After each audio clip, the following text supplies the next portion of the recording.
بسم اللہ الرحمن الرحیم الحمدللہ والصلاة والسلام علی رسول اللہ۔ آج سنڈے ہے اور ہر اتوار کو ہم جو سوالات آتے ہیں ان کے جوابات قرآن و حدیث کی روشنی میں فقہ و فتاوی کی معتبر اور مستند کتابوں کے حوالوں کے ساتھ دینے کی کوشش کرتے ہیں۔ آج بھی انشاءاللہ ہم جو سوالات آئے ہوئے ہیں ان میں سے صرف 10 سوالات کے جوابات دینے کی کوشش کریں گے۔ پہلا سوال یہ ہے، جنید بھائی دلی سے یہ پوچھتے ہیں کہ روزے کب فرض ہوئے، یعنی کس سن میں اللہ تعالیٰ نے روزوں کی فرضیت فرمائی ہے؟ تو دیکھیے گا، بڑی مشہور کتاب ہے مرقات، مشکات کی شرح ہے، یہ عربی کی کتاب ہے۔ ملا علی قاری رحمۃ اللہ علیہ نے اس کتاب میں جلد 4 صفحہ 229 پر یہ لکھا ہے کہ ثم كانت فرضية صوم رمضان بعدما صرفت القبلة إلى الكعبة في شعبان على رأس 18 من الہجرہ، کہ رمضان المبارک کے روزوں کی فرضیت ہجرت کے 18 مہینوں کے بعد دوسرے سال شعبان کے مہینے میں ہوئی ہے۔ تو ہجرت کے 18 مہینوں کے بعد اور شعبان کے مہینے میں، یہ مہینہ بھی شعبان کا ہی چل رہا ہے، اسی مہینے میں روزوں کی فرضیت ہوئی۔ دوسرا سوال انہی کا یہ ہے کہ رمضان المبارک کے روزوں کی نیت کس طریقے سے ہمیں کرنی چاہیے؟ جو نیت کیلنڈروں وغیرہ میں لکھی ہوئی ہوتی ہے، بصوم غد نویت من شہر رمضان، بصوم غد نویت بھی اس کو پڑھتے ہیں، تو اس دعا کو پڑھ کر جو ہم دعا کرتے ہیں تو یہ دعا جائز ہے یا نہیں؟ کچھ لوگ یہ کہتے ہیں کہ ان الفاظ کے ساتھ نیت نہیں کرنا چاہیے، اس لیے کہ غدن عربی میں آنے والے کل کو کہتے ہیں، جبکہ عربی میں رات سورج کے ڈوبتے ہی شروع ہو جاتی ہے۔ دیکھیے گا، اس کا میں تفصیلی جواب دیتا ہوں۔ فتاوی تاتار خانیہ فتوے کی بڑی مشہور کتاب ہے عربی زبان کی، اس میں جلد 3 صفحہ 368 پر نیت کے تعلق سے یہ اصول اور ضابطہ لکھا ہے کہ النیت معرفۃ بالقلب ان یصوم، کہ نیت دل کے ارادے کا نام ہے، یعنی آدمی یہ نیت کرے کہ میں روزہ رکھ رہا ہوں، صرف اس ارادے سے ہی دل کے ہماری نیت ہو جائے گی۔ یعنی دعا پڑھنے کا نام نیت نہیں ہے، بلکہ نیت دل کے ارادے کا نام ہے۔ رہی یہ بات کہ بصوم غد نویت من شہر رمضان، ان الفاظ سے نیت کرنا جائز نہیں ہے۔ تو جائز ہے یا نہیں ہے، ہم لوگ تو کچھ بھی نہیں ہیں، جو بڑے بڑے اسکالر ہیں اسلام کے، بڑی بڑی کتابیں لکھنے والے، ان میں مفتی شبیر صاحب ہیں جنہوں نے فتاوی قاسمیہ کے نام سے فتاوی کی کتابیں لکھی ہیں، وہ آپ کو نظر بھی آ رہی ہوگی، دیکھو 26 چیپٹروں میں۔ اس میں انہوں نے سیم اسی سوال کے جواب میں یہ وضاحت لکھی ہے کہ یہ دعا یعنی بصوم غد نویت من شہر رمضان کسی حدیث سے ثابت نہیں ہے، یہ ہم ذہن میں رکھیں، یہ کسی حدیث سے ثابت نہیں ہے۔ البتہ لفظ غدن کو لے کر جو یہ اعتراض کیا جاتا ہے کہ عربی میں رات سورج کے ڈوبتے ہی شروع ہو جاتی ہے، تو پھر اس لفظ سے نیت کرنا درست نہیں ہے، اس کے جواب میں حضرت نے یہ بات لکھی ہے کہ دیکھو، یہ اعتراض کرنا غلط ہے۔ غلط کیوں ہے؟ اس لیے کہ غد اگرچہ آنے والے کل کو کہا جاتا ہے، لیکن جب ہم رات میں نیت کرتے ہیں تو اس وقت میں ہمارا ارادہ کیا ہوتا ہے کہ یہ جو آنے والی صبح سے کل شروع ہوگی، ہم اس میں روزہ رکھیں گے۔ تو عرف کے اعتبار سے یہ صحیح اور جائز ہے۔ وہ لکھتے ہیں کہ ان الفاظ سے بھی نیت کر سکتے ہیں، مگر یہ حدیث سے ثابت نہیں ہے۔ چنانچہ دارالفتاء دارالعلوم دیوبند نے بھی سیم اسی سوال کے جواب میں یہی وضاحت کی ہے کہ یہ کسی حدیث سے ثابت نہیں ہے کہ ہم ان الفاظ سے نیت کریں۔ البتہ عربی میں یہ نیت کے الفاظ ہیں، اس بات کو ہم سمجھ لیں کہ یہ الفاظ جو ہم پڑھتے ہیں بصوم غد نویت من شہر رمضان، یہ دعا نہیں ہے، یعنی روزے کی نیت کرنے کی یہ دعا نہیں ہے، نہ کسی حدیث سے ثابت ہے۔ البتہ دعا کرنے کے لیے یہ الفاظ ہیں جو ہمارے بڑوں نے کتابوں میں لکھے ہیں، اور لفظ غد سے اعتراض کرنا اس لیے درست نہیں ہے کہ رات میں ہم نیت کرتے ہیں اور غد صبح سے شروع ہوتا ہے، تو ان الفاظ سے بھی نیت کر سکتے ہیں، لیکن یہ کسی حدیث سے ثابت نہیں ہے۔ نہ ہمیں اس پر اڑنا چاہیے کہ ان الفاظ سے ہی نیت کریں گے، اور نہ ان الفاظ سے نیت کرنے کو ہمیں غلط کہنا چاہیے، ضابطے کے مطابق کر سکتے ہیں۔ بس خلاصہ یہی ہے کہ نیت نام دل کے ارادے کا، ہمارے دل میں یہ ہے کہ ہم انشاءاللہ روزہ رکھیں گے تو ہمارا روزہ درست ہو جائے گا۔ بلکہ فقہا نے تو بڑی آسانی کے ساتھ یہاں تک لکھ دیا کہ ہم جو سحری کھاتے ہیں تو سحری کھانا بھی خود ہماری روزے کی نیت ہے، بھئی اٹھتے تو اسی لیے ہے کہ صبح میں روزہ رکھنا ہے، تو بس یہی کافی ہے۔ تیسرا سوال انہی کا یہ ہے کہ کیا روزے کی نیت سحری کے بعد اسی طرح نماز فجر کے بعد ہم کر سکتے ہیں یا نہیں کر سکتے؟ دیکھیے گا فتاوی شامی جو فتوے کی بڑی مشہور کتاب ہے، اس میں جلد 3 صفحہ 338 پر نیت کے تعلق سے ایک ضابطہ اور اصول لکھا ہوا ہے کہ یصح اداء صوم رمضان والنذر المعین والنفل بنیت من اللیل، کہ رمضان المبارک کا روزہ، اسی طرح نظر معین کا روزہ، ہم جو نظر مان لیتے ہیں روزہ رکھنے کی، اور نفلی روزہ، ان تینوں روزوں میں سحری کے بعد بھی ہم نیت کر سکتے ہیں، درست ہے، جائز ہے، اس میں کوئی مذائقے کی بات نہیں ہے۔ اور دارالفتہ دارالعلوم دیوبند نے بھی اس سوال کے جواب میں یہی جواب لکھا ہے۔ اب اس سلسلے میں کہ روزے کی نیت ہم کب تک کر سکتے ہیں، یعنی سحری کے بعد سے دن میں کب تک، کس ٹائم تک نیت کر سکتے ہیں، اس سلسلے میں اصول اور ضابطہ کیا ہے ہم اس کو سمجھیں۔ فقہا نے لکھا ہے کہ نصف النہار، کیا لکھا ہے؟ نصف النہار، شرعی سے پہلے ہم روزے کی نیت کر سکتے ہیں، اس کے بعد میں نہیں کر سکتے ہیں۔ اب رہی یہ بات کہ نصف النہار شرعی کب تک ہوتا ہے تاکہ ہم اس وقت تک نیت کر سکیں، تو اس سلسلے میں فقہا نے لکھا ہے، دارالفتہ دارالعلوم دیوبند نے بھی یہ لکھا ہے کہ صبح صادق سے لے کر کے غروب آفتاب تک، یعنی سحری کا ٹائم جو ختم ہوتا ہے اس وقت سے سورج کے غروب ہونے تک جتنے گھنٹے اور منٹ ہوتے ہیں ہم ان کو 2 حصوں میں ڈیوائڈ کریں۔ پہلا جو حصہ ہوگا وہ نصف النہار شرعی کہلائے گا، اور اس سے پہلے ہم روزے کی نیت کر سکتے ہیں، اس کے بعد میں نہیں کر سکتے۔ یعنی جب روزہ اسٹارٹ ہو اور کھلنے کے بیچ کے جو جی ٹائم ہاں، ہوگی، صبح صادق سے سورج کے ڈوبنے تک کا جو ٹائم ہے، جتنے گھنٹے اور منٹ ہیں، ہم ان کو 2 جگہ ڈیوائڈ کر دیں۔ پہلا جو حصہ ہوگا اس کے اینڈ تک ہم نیت کر سکتے ہیں، اس کے بعد نہیں کر سکتے۔ چوتھا سوال سلمان صاحب دلی سے یہ کرتے ہیں کہ افطار کی دعا کیا ہے، کن الفاظ کے ساتھ ہمیں افطار کی دعا کرنی چاہیے؟ دیکھیے گا ابو داؤد شریف، حدیث شریف کی بڑی مشہور کتاب ہے، اس میں 2358 نمبر پر ایک ضعیف روایت ہے۔ حضرت معاذ ابن زہرہ رضی اللہ تعالی عنہ فرماتے ہیں کہ کان النبی صلی اللہ علیہ وسلم اذا افطر قال اللہم لک صمت وعلی رزقک افطرت، کہ اللہ کے نبی علیہ السلام جب افطار فرماتے تو آپ یہ دعا پڑھتے، کیا؟ اللہم لک صمت وعلی رزقک افطرت۔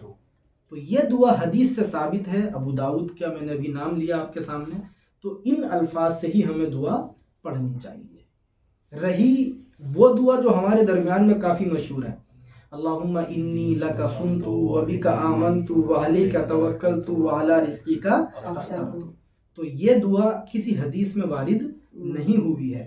چنانچہ ملا علی قاری رحمۃ اللہ علیہ نے مرقات میں جلد 4 صفحہ 426 پر ان الفاظ کے ساتھ افطار کی دعا پڑھنے کو بے اصل لکھا ہے۔ بے اصل کا مطلب یعنی یہ دعا جو ان الفاظ سے ہم پڑھتے ہیں کہیں ثابت نہیں ہے، اس لیے کیا ضرورت ہے ہمیں وہ دعا پڑھنے کی جو حدیث سے ثابت نہ ہو۔ جب 2 چیزیں ہمارے سامنے ہوں، ایک وہ جو حدیث سے ثابت ہو، ایک وہ جو ویسے ہی ہو، تو پھر ہمیں حدیث کی طرف ہی جانا چاہیے، دوسری طرف ہمیں نہیں جانا۔ اس کے علاوہ کوشش ہم یہ کریں کہ ایک دعا اور پڑھا کریں، اس لیے کہ ابو داؤد شریف میں 2357 نمبر پر ایک روایت ہے، حضرت ابن عمر رضی اللہ تعالی عنہما فرماتے ہیں کہ کان رسول اللہ صلی اللہ علیہ وسلم اذا افطر قال، کہ اللہ کے نبی علیہ الصلاۃ والسلام جب افطار فرماتے تو یہ دعا پڑھتے، ذهب الظمأ وابتلت العروق وثبت الاجر انشاءاللہ۔ یہ دعا ہمیں پڑھنی چاہیے۔ اس کا ترجمہ دیکھیں آپ، کتنا شاندار ہے۔ ذهب الظمأ، پیاس ختم ہو گئی۔ ظاہر سی بات ہے جب ہم نے روزہ افطار کر لیا تو پیاس جو پورے دن میں لگ رہی تھی ختم۔ وابتلت العروق، جو رگیں ہیں وہ سب کی سب تر ہو گئی۔ جب ہم کھانا کھا لیتے ہیں، افطار میں پانی وغیرہ پی لیتے ہیں تو ہماری رگیں بالکل فرسٹ کلاس ہو جاتی ہے، جو ان کے اندر خواہش ہوتی ہے کچھ کھانے پینے کی وہ سب مٹ جاتی ہے۔ وثبت الاجر انشاءاللہ، اور اللہ نے چاہا تو اجر یعنی ثواب بھی ثابت ہو گیا، یعنی ہم نے روزہ رکھا تو اس کا اجر ہمیں آخرت میں انشاءاللہ ضرور ملے گا۔ ہے نہیں یہ شاندار دعا؟ تو پڑھیں گے انشاءاللہ، یاد کر لیجئے گا، ذهب الظمأ وابتلت العروق وثبت الاجر انشاءاللہ۔ وہ دعا بھی پڑھیں، اللہم لک صمت وعلی رزقک افطرت، اور یہ بھی پڑھ لیں۔ بہتر یہ ہے کہ اسے ہم اس وقت پڑھیں جب افطار شروع کریں، یعنی شروع کرنے سے پہلے، اور اسے کچھ کھا پی کر کے پڑھ لیں۔ پانچواں سوال فضیل صاحب دلی سے یہ کرتے ہیں کہ رمضان المبارک کے روزوں کی فضیلت کیا ہے، اور اگر کوئی شخص بغیر مجبوری کے رمضان کے روزے نہ رکھے تو شریعت میں اس کی کیا سزا ہے؟ دیکھیے گا، سب سے پہلے تو ہم یہ سمجھیں کہ روزہ رکھنا یہ ارکان خمسہ میں سے ایک رکن ہے۔ ارکان خمسہ کا مطلب جو اسلام کے 5 پلر ہیں، 5 ستون ہیں، ان میں سے ایک کیا ہے؟ روزہ۔ چنانچہ مسلم شریف میں 16 نمبر کی حدیث ہے، امام بخاری نے بھی اس کو بخاری شریف میں ذکر کیا، بنی الاسلام علی 50، آپ فرماتے ہیں کہ اسلام کی بنیاد 5 چیزوں کے اوپر ہے۔ کلمہ پڑھنا، نمبر 2 شہادتی اللہ الہ الا اللہ و ان محمد رسول اللہ، یہ تو کلمہ پڑھنا ہوا، یعنی لا الہ الا اللہ پڑھنا، محمد رسول اللہ کا اقرار کرنا۔ و اقام الصلاۃ، نماز کی پابندی کرنا۔ و اداء الزکاۃ، رمضان کے علاوہ اپنے اوپر اگر زکوٰۃ واجب ہوئی ہے تو وہ زکوٰۃ ادا کرنا۔ وصوم رمضان، رمضان کے وحج البیت من استطاع الیہ سبیلا، جس پر حج فرض ہو تو اس کے لیے حج کرنا۔ تو ان 5 چیزوں میں آپ نے کیا سنا؟ رمضان کے روزے رکھنا۔ تو رمضان المبارک کے روزے رکھنا یہ اسلام کے ارکان خمسہ میں سے 5 ستونوں میں سے ایک ستون ہے۔ پتہ کیا چلا کہ روزہ فرض ہے۔ اس کے علاوہ ایک بات اور سمجھیں کہ روزہ اس لیے بھی فرض ہے کہ قرآن کریم میں سورہ بقرہ کے اندر 183 آیت میں اللہ تعالیٰ نے فرمایا یا ایھا الذین آمنوا کتب علیکم الصیام، کہ اے ایمان والو تمہارے اوپر روزے فرض کیے گئے ہیں۔ تو روزہ فرض ہے، بہت اہم عبادت ہے۔ چنانچہ اسی لیے اس کی فضیلت اللہ کے نبی علیہ السلام نے بہت زیادہ بیان فرمائی۔ میں 2 روایتیں آپ کے سامنے ذکر کروں۔ نمبر 1 بخاری شریف میں 1901 نمبر پر روایت ہے، اللہ کے نبی علیہ السلام ارشاد فرماتے ہیں من صام رمضان ایمانا واحتسابا غفر له ما تقدم من ذنبه، کہ جو شخص ایمان کے ہوتے ہوئے ثواب کی نیت کرتے ہوئے روزے رکھے گا تو اللہ تعالیٰ اس کے پچھلے تمام گناہوں کو معاف کر دے گا۔ کم فضیلت ہے۔ آگے بخاری شریف میں ہی 1896 نمبر کی روایت ہے، آپ نے ارشاد فرمایا ان فی الجنت بابا یقال له الریان یدخل منه الصائمون یوم القیامہ، کہ جنت کے اندر ایک دروازہ ہے جس کا نام ریان ہے۔ ریان بچوں کا بھی ہم نام رکھ لیتے ہیں۔ آپ فرماتے ہیں اس دروازے سے صرف روزے دار لوگ ہی جنت کے اندر داخل ہوں گے۔ تو یہ فضیلت ہے رمضان المبارک کے روزے رکھنے کی۔ رہی سزا کی بات کہ اگر کوئی شخص رمضان کے روزے نہ رکھے تو اس کی اسلام میں کیا سزا ہے، تو ہم یہاں 2 باتیں سمجھیں۔ پہلی بات تو یہ کہ اگر کوئی شخص رمضان المبارک کے روزوں کی فرضیت کا ہی منکر ہو، یعنی وہ یہ مانتا ہی نہ ہو کہ روزے رکھنا فرض ہے، اس کا نظریہ یہ ہو کہ روزہ کوئی چیز نہیں، تو جمہور نے یہ لکھا ہے، تمام علماء، فقہا، محدثین، مفسرین سب نے یہ لکھا کہ ایسا آدمی دائرہ اسلام سے خارج ہے، کافر ہے۔ کیوں؟ اس لیے کہ قرآن کی آیت سے پتہ چلتا ہے کہ روزے رکھنا فرض ہے۔ ابھی میں نے پڑھی 183 سورہ بقرہ کی، یا ایھا الذین آمنوا کتب علیکم الصیام، تو رمضان کے روزوں کی فرضیت قرآن سے ثابت ہے۔ اب اگر کوئی اس کا انکار کر دے تو اس نے قرآن کی آیت کا انکار کیا، اور قرآن کی آیت کا انکار کرنے والا کافر۔ دوسری بات، ایک شخص وہ ہے جو روزوں کی فرضیت کا انکار تو نہیں کرتا، مانتا ہے کہ ہاں روزے رکھنا فرض ہے، رکھنے چاہیے، اللہ نے فرض کیے ہیں، لیکن رکھتا نہیں ہے۔ اس کے بارے میں جمہور فقہا نے یہ لکھا ارتکب اثما، کہ ایسا آدمی اللہ کی نظروں میں گنہگار ہے، لہذا اس کو چاہیے کہ یہ اللہ سے معافی مانگے، استغفار کرے، وَيَجِبُ عَلَيْهِ أَن يَتَلَافِي، اور جتنے روزے اس نے رمضان کے چھوڑے ہیں ان روزوں کی قضا کرے، تلافی کرے۔ تو یہ سزا ہے اس کی۔ اللہ ہمیں پابندی سے، رمضان آ رہا ہے، روزوں کی توفیق مرحمت فرمائے۔ چھٹا سوال مجیب بھائی میرٹھ سے یہ کرتے ہیں کہ کیا ہندوستان کے سیدوں کو، جو اپنے آپ کو سید لکھتے ہیں، خاندان سید، ان کو زکوٰۃ دینا جائز ہے؟ دیکھیے گا دارالفتہ دارالعلوم دیوبند نے سیم اسی سوال کے جواب میں یہ فتویٰ لکھا ہے کہ سید لوگوں کو زکوٰۃ دینا جائز نہیں ہے، اور نہ سید لوگوں کا زکوٰۃ لینا جائز ہے۔ شرط یہ ہے کہ ان کا نسب محفوظ ہو، یعنی ہمیں یقین ہو کہ یہ آدمی سید خاندان سے تعلق رکھتا ہے، اور اس کا جو سلسلہ نسب ہے، یعنی باپ دادا پردادا اوپر تک، یہ سادات سے تعلق رکھنے والا خاندان ہے، لہذا ایسے لوگوں کو زکوٰۃ نہیں دے سکتے، اور اگر دیں گے تو ادا نہیں ہوگی، ورنہ ایسے لوگوں کے لیے زکوٰۃ لینا جائز ہے۔ اس کی وجہ کیا ہے؟ مسلم شریف میں 1072 نمبر پر روایت ہے، اللہ کے نبی علیہ الصلاۃ والسلام نے ارشاد فرمایا، ان هذه الصدقات انما هي اوساخ الناس وانها لا تحل لمحمد ولا لآل محمد۔ آپ فرماتے ہیں کہ یہ جو صدقات ہے، یعنی جو زکوٰۃ کے اموال ہیں، یہ لوگوں کی گندگیاں ہیں۔ اس کو آسان لفظوں میں یوں سمجھے کہ ایک مالدار آدمی جس پر زکوٰۃ فرض ہے، جب وہ اپنے مال کی زکوٰۃ دوسروں کو دیتا ہے تو گویا اس نے اپنے مال کی گندگی دوسرے کو دے دی۔ اس کے ذریعے اللہ اس کے باقی مال کو محفوظ کر دیتے ہیں۔ تو آپ نے فرمایا کہ لوگوں کی گندگیاں ہیں، میل کچیل ہے، انہا لا تحل لمحمد ولا لآل محمد، اور یہ زکوٰۃ کے جو اموال ہیں نہ محمد کے لیے جائز ہیں، نہ محمد کے خاندان والوں کے لیے جائز۔ سید لوگ، سادات وہی ہیں جو اللہ کے نبی کے خاندان سے تعلق رکھتے ہیں۔ البتہ فقہا نے یہاں یہ بھی وضاحت فرمائی ہے کہ اگر کوئی سید برادری سے تعلق رکھنے والا آدمی، سادات خاندان سے تعلق رکھنے والا انسان غریب ہے، مدد کا محتاج ہے، پریشان حال ہے، تو مسلمانوں کو چاہیے کہ وہ زکوٰۃ کے علاوہ کسی اور فنڈ سے اس کی ہیلپ کرے، مدد کرے۔ کیوں؟ اس لیے کہ اس کی بڑی فضیلت ہے۔ چنانچہ بخاری شریف میں 3751 نمبر پر ایک روایت ہے، آپ فرماتے ہیں، ارقبوا محمدًا فی اہل بیتہ، کہ تم لوگ محمد کے گھر والوں کا خیال کر کے ان کے حقوق کی حفاظت کیا کرو۔ تو ایسے لوگوں کا ہمیں خیال رکھنا چاہیے، البتہ زکوٰۃ کے فنڈ سے ان کو ہم مال نہیں دے سکتے۔ 7واں سوال گوہاٹی آسام سے سرفراز بھائی یہ کرتے ہیں کہ آج کل ایک کلپ سوشل میڈیا پر خوب چل رہی ہے، جس میں ایک صاحب یہ بتلا رہے ہیں کہ حضرت علی رضی اللہ تعالی عنہ نے فرمایا کہ اگر تم گھر سے نکلو تو نمک سے کچھ روٹی کھا کر کے نکلو، ایسا ممکن ہی نہیں ہے کہ تم گھر مایوس ہو کر کے لوٹو۔ تو کیا یہ بات اسلام میں درست ہے؟ اس کی کیا حقیقت ہے؟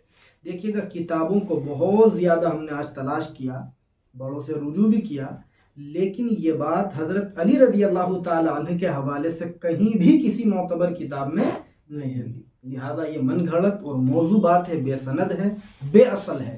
لہذا اس قسم کا اگر کوئی میسیج ہمارے پاس آتا ہے تو ہم اس کو ڈیلیٹ کر دیں اور دوسروں کو بھیج کر خود گنہگار نہ بنیں۔ 8واں سوال امیر سہیل صاحب کرناٹکا سے یہ کرتے ہیں کہ اگر کوئی شرابی ہمیں سلام کرے تو ہم اس کے سلام کا جواب دیں یا نہ دیں؟ دیکھیے گا فتاوی شامی میں جلد 9 صفحہ 595 پر، اور اردو کے فتاوی میں فتاوی محمودیہ میں جلد 19 صفحہ 54 پر، احسن الفتاوی میں جلد 8 صفحہ 135 پر، اسی طرح دارالفتہ دارالعلوم دیوبند نے یہ وضاحت فرمائی ہے کہ جو شخص کھلم کھلا شراب پینے کا عادی ہے، وہ شرعن فاسق معلن ہیں. فاسق معلن کا مطلب وہ کھلم کھلا اعلان کر کے گناہ کرنے والا انسان ہے. اور فاسق معلن کو سلام کرنا اصولاً فقہا نے مکروہ لکھا ہے. یعنی جو آدمی کھلم کھلا شراب پینے کا عادی ہو تو اس کو سلام نہ کریں، یہ مکروہ ہے. باضابطہ فقہا نے اس کی وضاحت فرمائی ہے.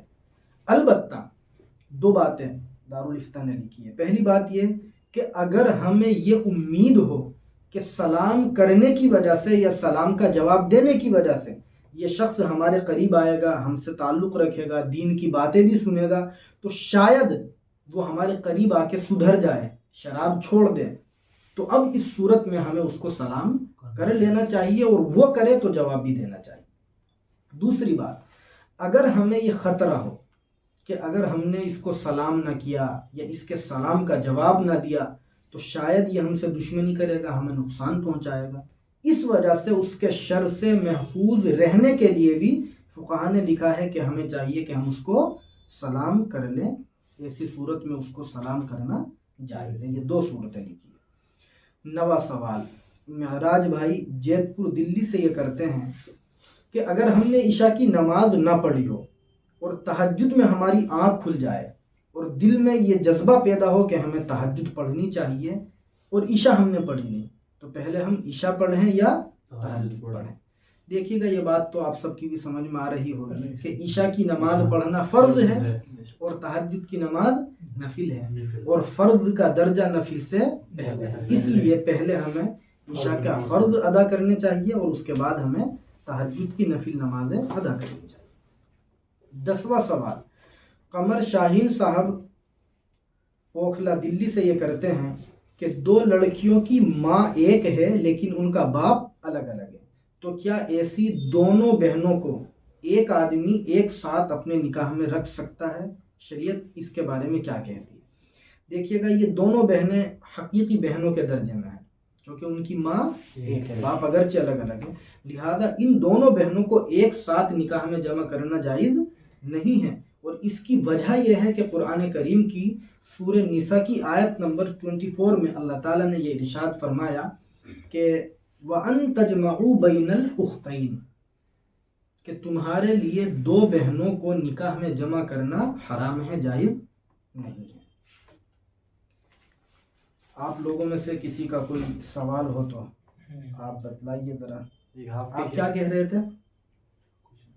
نمازی کے آگے سے وہ بتا دیا آپ نے کیا نکلنے میں کتنی دوری سے نکل سکتے؟ ہاں یہ پوچھ رہے تھے شاید آپ کے نمازی کے آگے سے گزرنا چونکہ جائز نہیں ہے تو کتنی آگے سے ہم گزر سکتے ہیں؟